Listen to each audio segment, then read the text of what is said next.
Hello students, today we will learn about the concept of climate and weather. You all have studied this chapter in previous class and now I am going to teach you a bit more insight into it. So let's start chapter climate. Your chapter number 3 climate. तो climate के बारे में सबसे पहले जानने के लिए आपको वेदर और क्लाइमेट दोनों में डिफरेंस पता होना ज़रूरी है, क्योंकि कुछ लोग क्लाइमेट और वेदर को एक ही समझते हैं। First of all weather, state of atmosphere over an area at any point of time. मौसम क्या है?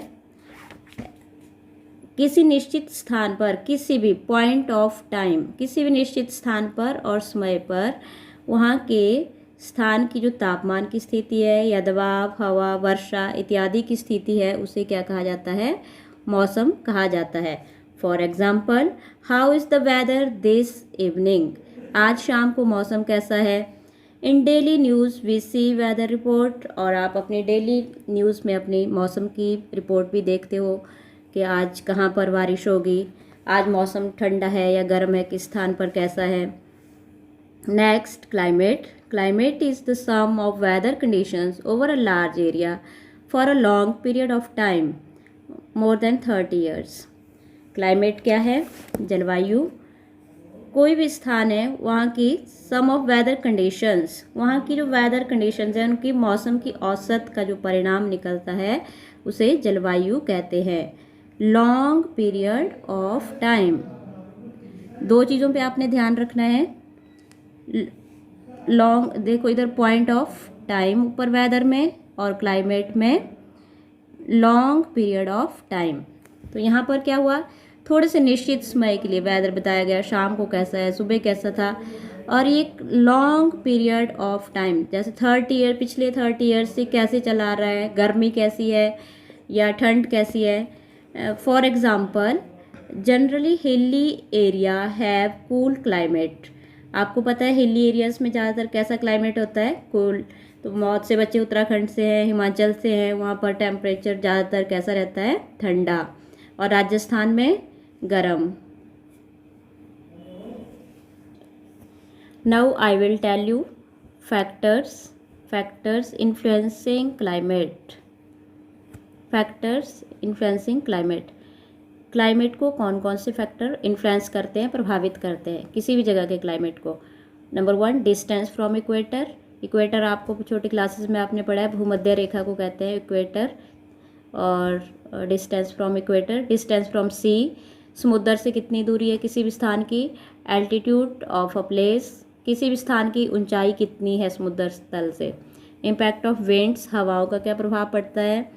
रिलीफ इफेक्ट, वहाँ की धरती कैसी है, धरातल कैसा है।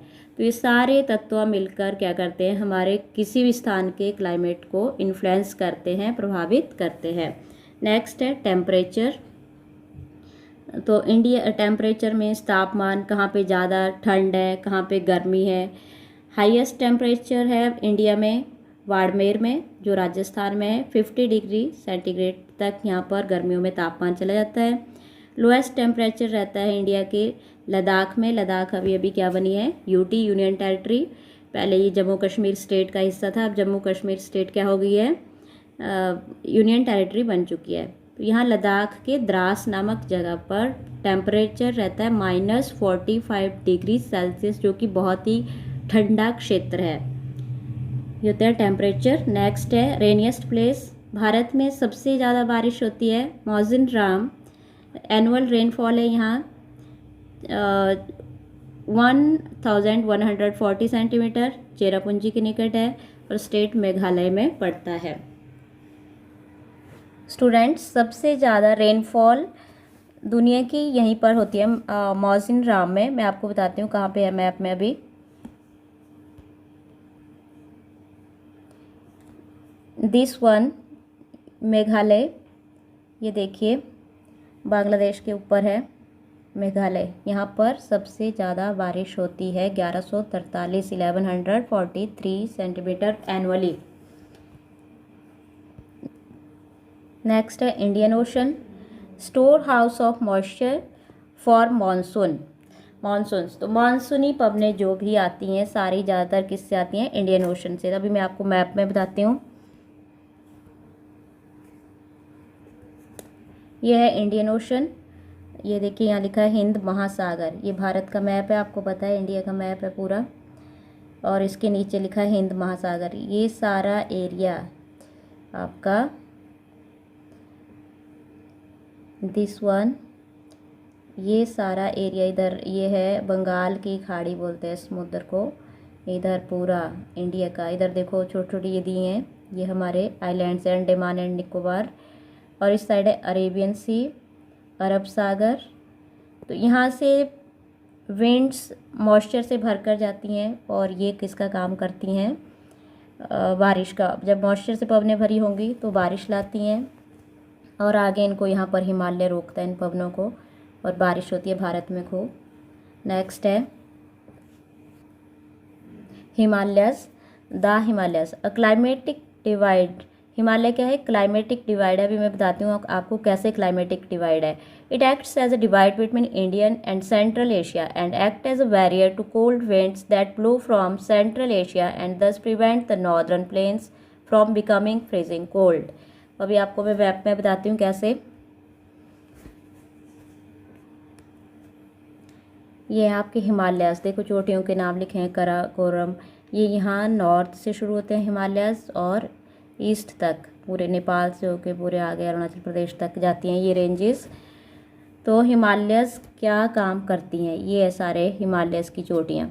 तो इधर सेंट्रल एशिया से, सेंट्रल एशिया इधर हिमालय पर्वत के उस साइड, इधर से जो कोल्ड विंड आती हैं, बहुत ही ठंडी हवाएं, वो उनको रोक देता है हमारा हिमालय पर्वत, और भारत में उन कड़ी ठंडी पवनों को आने से रोकता है, और हमारे जो उत्तरी मैदान है भारत के वो इससे बच जाते हैं कड़ी ठंड से। तो इसलिए होता है ये क्लाइमेटिक डिवीज़न भी कहलाता है। Okay, it act as a barrier to moisture laden south west monsoon winds. अभी मैं आपको बताती हूँ कि बैरियर का काम भी करता है। बैरियर मीन्स उनको रोकता है, moisture laden south west monsoon winds को। अभी बताती हूँ मैप में कैसे। ये आपका साउथ, ये है साउथ। तो साउथ से जो पवनें जाती हैं यहाँ से, साउथ से और वेस्ट से, जो साउथ इधर से और वेस्ट से जो भी पवनें जाती हैं मानसून विंड्स, वो यहाँ पर हिमालय पर्वत इनको रोकता है सेंट्रल एशिया जाने से। जब वो पवनें यहाँ रुक जाती हैं तो हमारे भारत में यहाँ पर बहुत बारिश होती है मानसूनी पवनों के कारण। नेक्स्ट, हिमालयाज ये बैरियर का काम करते हैं। कैसे? बैरियर मीन्स यहाँ पे देखो, इधर से जो पवनें जाती हैं मानसूनी विंड्स, यहाँ पे रोक ली हिमालयस ने, और बारिश कहाँ हुई? भारत में ही। अगर ये हिमालयस ने होते तो भारत बंजर होता। क्यों? बारिश, पवनें चली जाती उठ के उधर। और दूसरा, इधर से जो कूल ठंडी हवाएं आती हैं उनको भी रोकता है। तो हमारे लिए एक क्लाइमेटिक डिवीज़न का काम कर रहा है हिमालय पर्वत। ये आपने याद रखना है, और इसकी चोटियाँ भी याद करनी है। 9th में करवाई थी आपको याद। कितने मिनट? Next, monsoon.